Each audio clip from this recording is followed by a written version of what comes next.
Two questions, and the first of them concerns the European Commission's plans to introduce a proposal on April 15th for a permanent legislative ban on the import of Russian oil, a ban that would remain in effect even after the resolution of the Ukrainian conflict and the lifting of sanctions on Russia.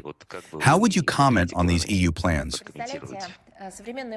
The current level of development, especially in the context of digitalization and the widespread implementation of artificial intelligence technology, requires a colossal amount of resources, energy resources.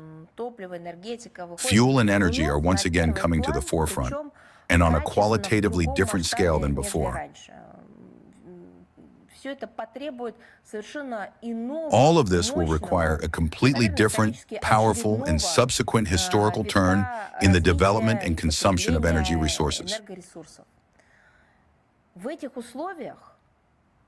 We see this in the example of the actions of the United States, which thinks only of how to provide itself with energy resources by all fair, and to a greater extent, foul means.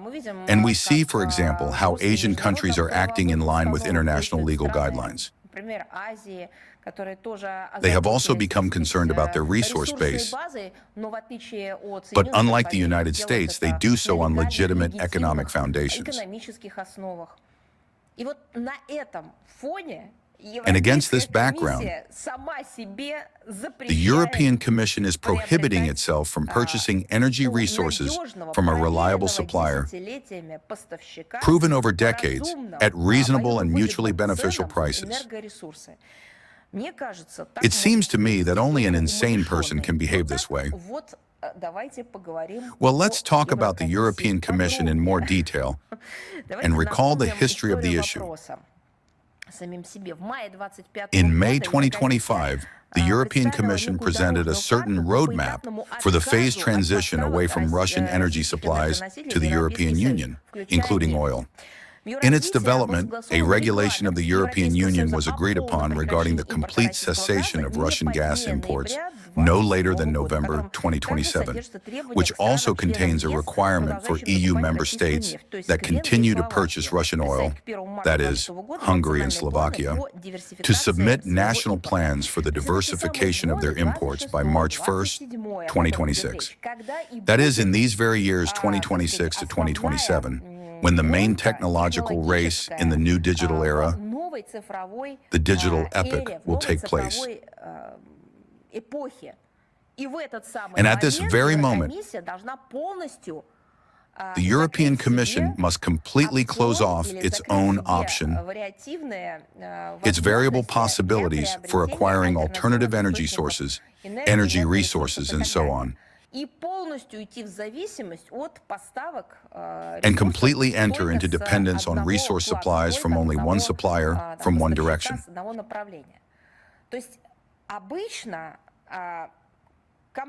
In other words, normally companies, firms, and countries create advantages for themselves. They create competitive advantages in order to, so to speak, secure themselves. But we are now observing how the European Commission, at the moment when the European Union needs a base for conducting a technological race, on the contrary, is destroying its own competitive advantages, which obviously existed. Simultaneously with the approval of the regulation, the European Commission reaffirmed its intention to present a legislative proposal in the near future on banning the supply of Russian oil to the European Union. It is obvious that the bet is once again being made on approving this ban by a qualified majority, bypassing the position of its own allies. I would even say fellow members, Budapest and Bratislava, who are still interested in importing Russian oil. Because, as the leaders of these countries said, well, in particular Viktor Orban, that is exactly how everything is turning out. That is, these are the people, the leaders, who maintain expertise of such a level that is confirmed by time. It is clear that the need to coordinate such a measure is dictated by considerations that are not just non-pragmatic, but simply utopian, if not to say more, dystopian. For the European Commission, this has long since turned into a kind of suicidal goal. As of the current moment, deliveries of Russian oil to the European Union are already almost completely prohibited.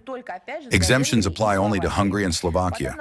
According to the European Union's Statistical Bureau, Eurostat, we are talking about only 2 to 3% of the EU import of this energy carrier.